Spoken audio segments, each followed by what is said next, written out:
Saat Kang Hee akan mencium Yunso, tiba-tiba Yunso menolaknya. Dia kembali mengingatkan bahwa mereka hanyalah sebatas teman. Kang Hee kemudian pergi ke supermarket untuk membeli beberapa cemilan. Setibanya di sana, pandangan Kang Hee tertuju pada pengaman yang ada di rak. Kang Hee teringat malam pertamanya bersama Yunso sebelum berangkat ke Seoul. Di sisi lain, Yunso berada di rumah sendiri dan dia melihat lampu yang akan mati. Dia pun menelpon Kang Hee, tetapi Kang Hee salah paham dan mengira bahwa Yunso ingin membeli pengaman. Sesampainya di rumah, Yunso kesal karena Kang Hee tidak membeli lampu. Akhirnya, Yunso pun pergi sendiri ke supermarket. Pandangannya juga tertuju kepada pengaman yang ada di rak. Akhirnya, Yunso membeli pengaman tersebut. Setelah kembali ke rumah Kang Hee, Yunso langsung mengganti lampu yang rusak. Tak lupa dia membeli sebuah baterai yang mengingatkan kembali mereka berdua saat malam pertama. Yunso kemudian meminta Kang Hee untuk duduk di sampingnya, serta menggoda Kang Hee dengan mengatakan apakah Kang Hee mau tidur dengannya. Tentu saja mendengar hal itu Kang Hee langsung kaget. Namun ternyata Yunso hanya bercanda. Karena suasana menjadi canggung, Yunso akhirnya pergi ke kamar mandi. Mereka pun melanjutkan obrolannya dengan menghabiskan beberapa alkohol. Yunso mengatakan bahwa dia selalu berdoa atas kebahagiaan Kang Hee. Di saat Yunso terlihat sangat mabuk, Kang Hee meminta Yunso untuk berhenti minum. Tiba-tiba dia menarik Kang Hee dan bertanya apakah Kang Hee menyukai Yunso sekarang atau yang dulu. Kang Hee menyukai Yunso yang dulu karena dia gemuk. Perlahan mereka hampir berciuman, tetapi Kang Hee akhirnya pergi ke kamar mandi. Di saat Kang Hee kembali, ternyata Yunso sudah tertidur pulas. Dia mengira bahwa mereka akan tidur bersama lagi. Tentu saja Kang Hee terlihat sangat kesal. Tetapi dia pun akhirnya membawakan selimut dan juga bantal agar Yunso bisa tidur nyenyak. Tak lupa Kang Hee juga membelai wajah Yunso.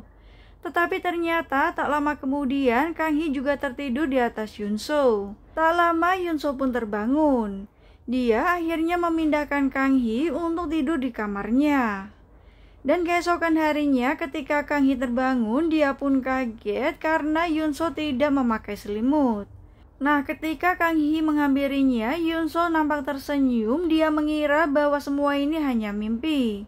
Kang Hee pun kemudian membangunkan Yunso. Yunso pun pergi ke kamar mandi dan juga terlihat menyesal karena dia tidur terlebih dahulu. Sekyung terlihat sangat kaget ketika melihat Yunso keluar dari rumah Kang Hee. Ternyata rumah Kang Hee merupakan kompleks dari perusahaannya. Yunso mengatakan bahwa mereka tidur bersama. Namun Kang Hee menyuruh Yunso untuk menghentikan hal tersebut dan kemudian pergi. Sekyung pun terlihat sangat kesal. Dia pergi menemui Esther, serta mengatakan bahwa kali ini dia sangat cemburu. Tentu saja karena mendengar Yunso tidur dengan Kang Hee.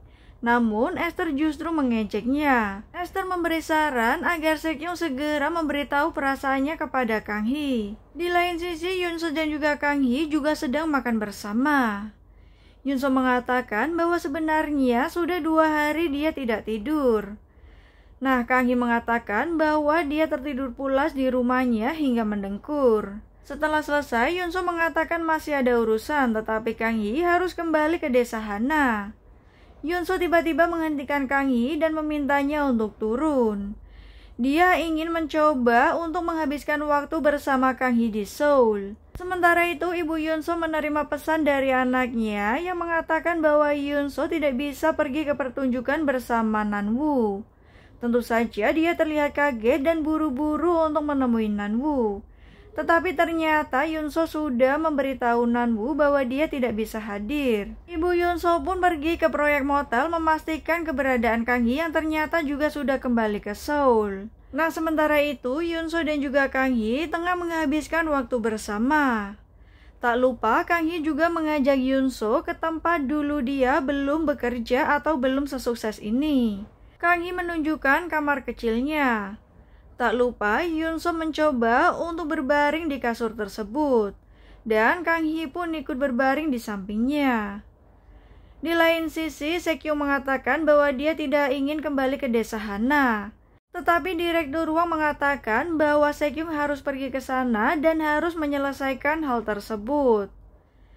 Nah, sementara itu, Kang Hee dan juga Yoon So masih menghabiskan waktu dengan bermain bersama dan juga melakukan hal-hal yang belum sempat mereka lakukan. Tak lupa mereka juga berfoto bersama. Tentu saja itu adalah momen-momen yang sangat menyenangkan. Tiba-tiba Kang Hee mendapat telepon dari Arum. Namun ternyata itu adalah ibu Yoon So yang meminjam handphone Arum. Dia pun sangat marah mengetahui Yoon So sedang bersama Kang Hee. Kemudian ibu Yoon So datang menemui Ji Chun Pil. Dia mengungkapkan semua isi hatinya karena tidak setuju dengan hubungan Yoon So dan juga Kang Hee. Kang Hee pun mulai merenung dan mengatakan bahwa mereka berdua tidak bisa untuk mengganti orang tua mereka. Yoon So kemudian teringat kembali kecelakaan yang dialami ibu Kang Hee dan juga ayahnya. Kemudian mereka berdua akhirnya kembali ke desa Hana. Sesampainya di sana, ternyata ibu Yoon So sudah menunggu mereka. Dia pun langsung memarahi Kang Hee. Tetapi Kang Hee justru meninggalkannya dan Yoon So menahan ibunya. Setelah kembali ke motel, dia membenarkan bahwa Yoon So menginap di rumahnya. Keesokan harinya, Nanwoo kembali membahas tentang pertunjukan yang tidak jadi mereka tonton. Yoon So pun akhirnya memberitahu bahwa itu adalah pemberian dari ibunya. Nanwoo mengatakan bahwa dia ingin mengakhiri semua rumor tersebut. Namun Yoon So justru meminta untuk menundanya karena tidak ingin menyakiti Kang Hee.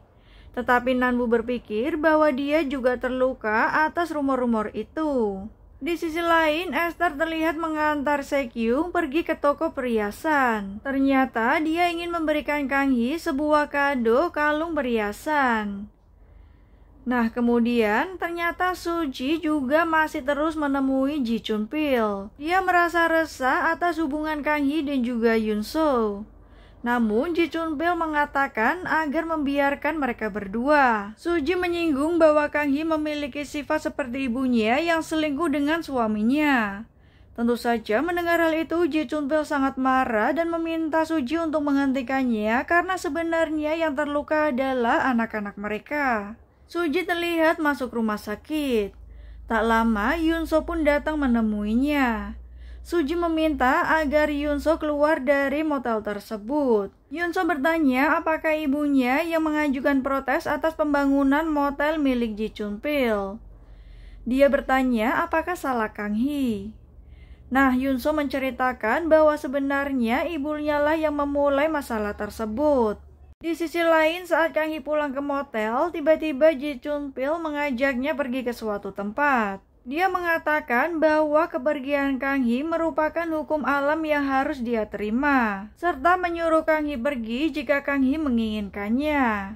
Tak lupa, Ji Chun Pil juga mengatakan bahwa dia juga akan pergi ke suatu tempat. Kang Hee pun menyinggung bahwa hidup ayahnya sangatlah enak sekali. Mereka berdua akhirnya kembali pulang. Saat Se-kyung mendatangi proyek, ternyata proyek pembangunan motel telah diprotes dan juga dihentikan. Honyul dan teman-temannya juga sedang membicarakan tentang proyek motel yang sedang digarap oleh Kang Hee. Tak lama, Kang Hee masuk ke dalam tempat yang sama untuk menemui Se-kyung. Se-kyung terlihat kaget saat proyek itu dihentikan tanpa pemberitahuan kepadanya. Kang Hee juga mengatakan bahwa dia akan segera kembali ke Seoul. Nah, karena kesal, Se-kyung akhirnya berteriak ke arah teman-teman Kang Hee dan kemudian mendatanginya. Setelah kembali ke motel, dia bertemu dengan ibu Yoon So. Mereka pun akhirnya berbicara berdua.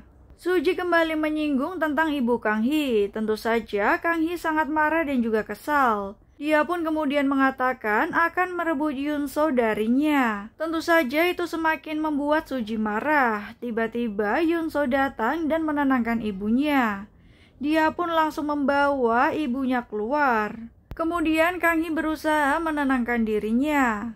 Tak lama dia mendapat pesan foto dari Se-kyung. Mereka berdua pun kemudian duduk bersama.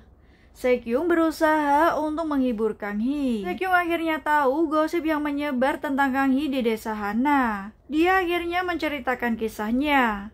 Dulu saat dia dijodohkan dengan Esther, Se-kyung sengaja membuat gosip bahwa dia menyukai sesama jenis.